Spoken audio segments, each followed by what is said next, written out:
Hello and welcome to Discourse of Peacocks, where today we're going to be going down a slightly different route. It's not going to be solely focused on Leeds United. In fact, it's barely going to be mentioning Leeds United at all. I wanted to do a bit of a wider topic, something that I think that maybe needs a bit more discussion.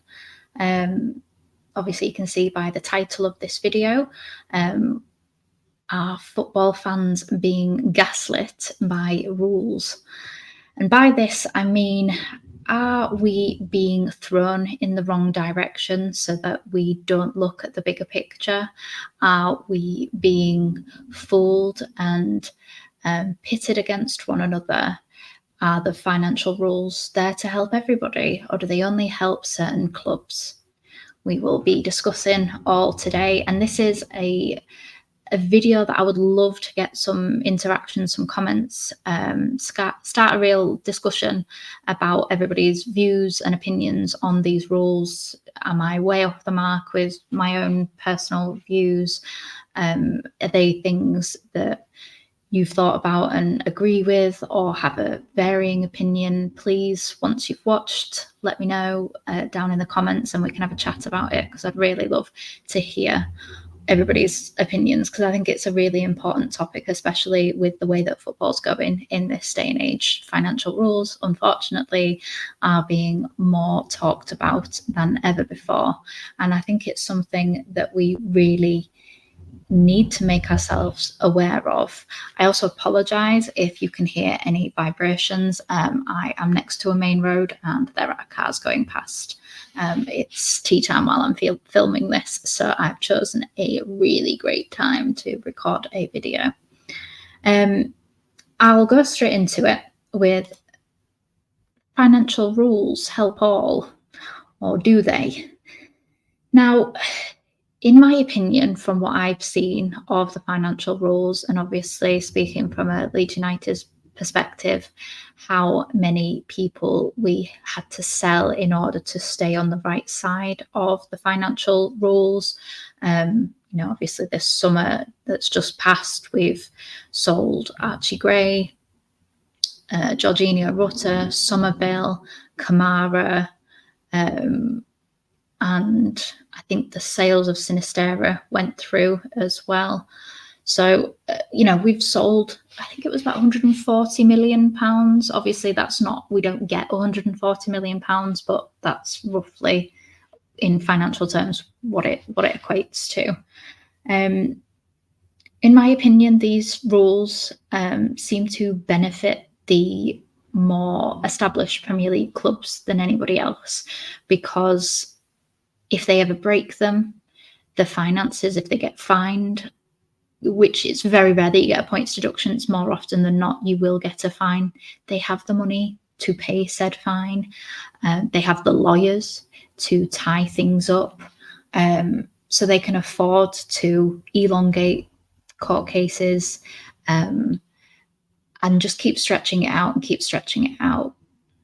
I hate to mention, the blue side of Manchester, for instance, seems to be going on for a very long time. Another thing is that there are plenty of loopholes, to the point where it makes a mockery of the entire situation, because look at Leicester, for instance. Most reasonable Leicester fans will admit they broke the rules the last season, and I think the season before. I think so. But because they were in between the two leagues, they were able to exploit the fact that they were in no man's land. So therefore, they weren't actually answerable to either side. And the fact that they could do that just shows how little the Premier League and the EFL are aware of their own rules. Because if they were aware of them, they would have closed that loophole. Because the fact that a team has been able to celebrate that like it's worth 3 points, 6 points on the board. The whole reason why Leicester probably got Steve Cooper in is because they thought they were going to be facing a points deduction. And so far, obviously, I've got to caveat that with so far this season, they haven't received a points deduction as of the 10th of October 2024. And the likelihood is they're probably not going to. And, it's not just the Leicester situation, it's the Aston Villa and Chelsea selling to one another. Chelsea bought Amari Kellyman for £19 million when his valuation, according to Transfermarkt, is just £1 million, having played up until this season 35 minutes of football. £19 million for 35 minutes worth of football. Let that sink in. Is that really fair? Does that, smell right? I don't think so. So all of these loopholes that are just being exploited by these teams, clubs buying and selling properties to themselves in order to fund profit and sustainability, in order to look more profitable than they actually are, that's all legit. But is it fair? Is that right that they've created a loophole that they know only the top teams are going to be in a position where they can exploit that particular rule? How is that fair? How are any of these financial rules actually creating a fair environment on the pitch? I simply don't understand it. But that's just me. Another thing would be old boys hard to remove. And by that, I mean, when you are in the Premier League for as long as some of these teams have been, compound interest keeps on that. The fact that teams get into European competitions every year, the financial money that they're able to accrue with that, their interest that accrues on that happens year after year after year, which means that they build up a financial portfolio that makes them hard to actually attack because they're able to gamble like Leicester did. Leicester took out a loan for being in the Premier League this season. If they didn't get up last season, they would have been in financial misery because they'd have still had to pay that loan back, but they would have had their earnings more than halved from the year before, which was already halved by dropping down to the Championship from the Premier League. So clubs are able to make these financial gambles because they know that they have that backing with being in the Premier League for such an established amount of time, whereas the newbies don't have that. You've got not Forest, for instance, who had to spend in order to buy a new Premier League team, because as we've seen over the last 20 years, what is a winning team in the Championship and what gets you out of the Championship isn't the same team that keeps you in the Premier League. They're two completely different teams, and we've seen that. Hence why you've got clubs like, Burnley, Watford, Bournemouth up until recently, Norwich, that just yo-yo between, because they know that they've got it's like they need a mini league in between the Championship and the Premier League for these teams just to sit in, because they're too good a lot of the time for the Championship, but they don't have the financial clout that allows them to spend without breaking the rules in the Premier League. So the fact that you've got teams that have been there 20, 30, 40, 50 years plus, looking at you, Everton, they're able to take these financial risks because they've got that money saved up. And the newbies don't have that privilege. They don't have that. And it means that you're given it's not a competitive and a fair competitive field for everybody. These teams that have been in the Premier League for so long without having to face any form of relegation worries or concerns are able to have a massive advantage over the teams that don't have that sort of financial backing. And even Newcastle, for instance, they're the richest, on paper, they're the richest club in the world, but they can't spend their own money because of the fact that within the last 10 years, they have yo-yoed, they have gone down and they have come back up. And obviously now they're a very established Premier League side, but it almost wasn't that, I believe it was in the 21-22 season that they were in a relegation battle. for at least from about January. I think that's when they got Eddie Howe in. And obviously he's worked wonders with them.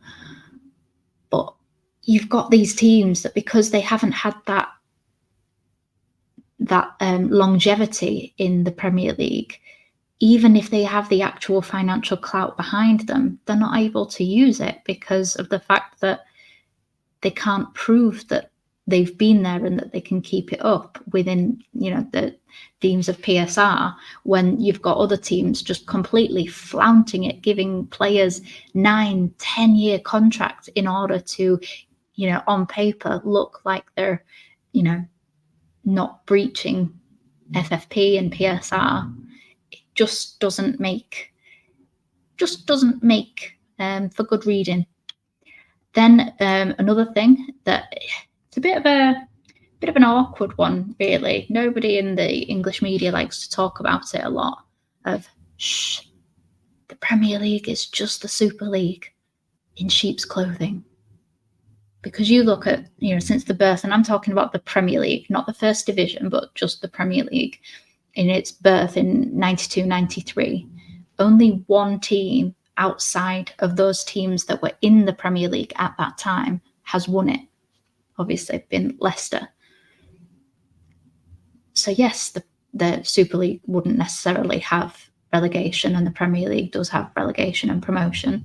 But how many of those teams in the last 10-15 years have actually gone on to sustainably achieve? They may have had one-off seasons where they've got into Europe by the skin of the teeth, Wolves, Burnley, but they don't actually offer genuine fight. The nearest thing that we've got at the minute is Aston Villa and Brighton, but Brighton are in massive debt to their owner, so their owner has managed to fund them a lot of the time, but they've had to play the slow game. They've had to do things sensibly. And, let's face it, without some dodgy financial decisions from Chelsea, would Brighton be where they are now either? Because they've sold hundreds of millions of pounds worth of players to Chelsea.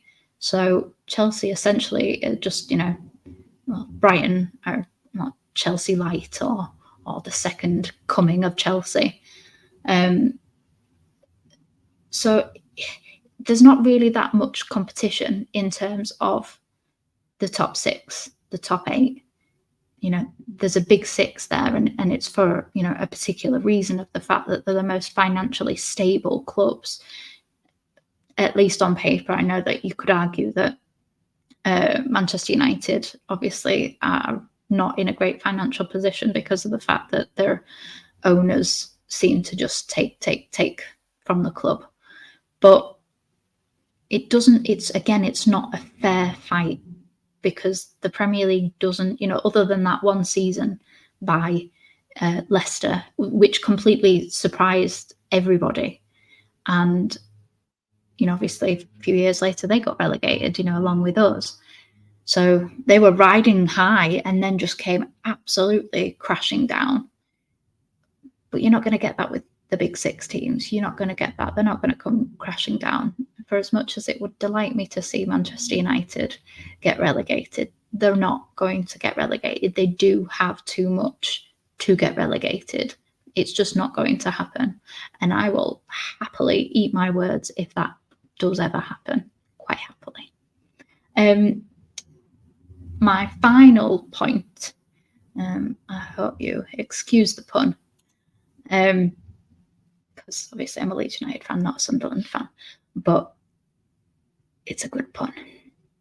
The teams at the bottom are often pitted against one another, and we're actively rooting for teams to fail.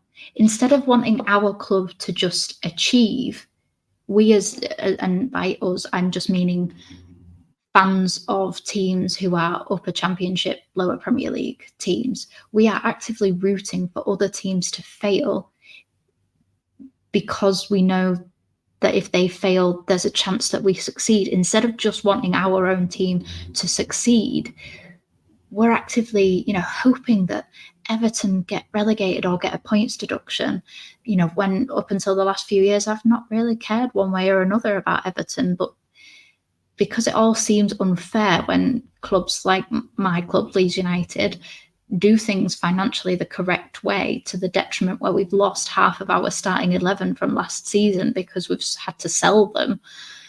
And then you've got other clubs who are flaunting and getting points deductions, but because the Championship and the Premier League, the gulf in between, even with 2 separate points deductions, Everton didn't get relegated last year because of the fact that the quality that came up from the Championship to the Premier League is so vastly different that Everton had 2 points deductions and still didn't get relegated.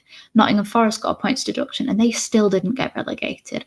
We are actively being pitted against one another at the bottom so that we don't have a look at what's going on at the top. We don't see what's going on because, Everton have broken the rules. Forest have bought in 300 players. Leicester have broken financial rules, potentially in both the EFL and the Premier League. Instead of saying, well, how come Chelsea are being able to get away with things? How come, Man U are being able to get away with things? How come Manchester City are being able to get away with things? How, all of these things, instead of asking these actual questions about the people at the top and kind of revolting against the people at the top, we're creating animosity between the teams at the bottom. We're fighting for the scraps at the bottom, because we're wanting to become part of the Premier League so we can all be miserable together. And it's just something that it really gets me angry, because I think of how beautiful this game is and has been in the past. And I hear from so many people saying, I've been a football fan, Leeds fan, insert your relevant team here, fan, for 50, 60 years. And, we didn't know about the finances. That wasn't a thing back then. And I'm not saying that it wasn't a thing, but we didn't have to be concerned about it. We just cared what happened on the pitch. We just cared about the fight that the players and the manager, put in for the club. Whereas now, we're like, as Leeds United, we absolutely bossed the FFP window during this summer. We are top notch when it comes to, what we're the second highest selling club in Europe or the world. We were definitely in the top 3. Why is that something that we should be happy about? But I was happy, because I'm like, oh yes, my club's not going to get penalised for breaking rules. The rules that the Premier League and the EFL don't even know themselves, because if they did, there wouldn't be the loopholes for Leicester to get away with. There wouldn't be the loopholes for Chelsea to get away with. It wouldn't have taken how many years, 12 years for them to build a case against Manchester City. If they knew their own rules, these could be nipped in the bud straight away. But they seem to have the resources to nip it straight away, nip it in the bud straight away for the teams at the lower half of the table. But somehow it takes decades to build a case against teams at the top.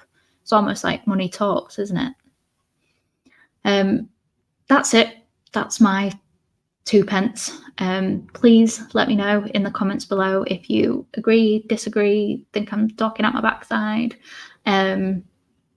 Or just any observations that you've made in terms of financial rules, or just rules in general that seem to favour the big clubs and seem to dismiss the clubs that have historically large meaning, but maybe not at this precise moment financially large meaning.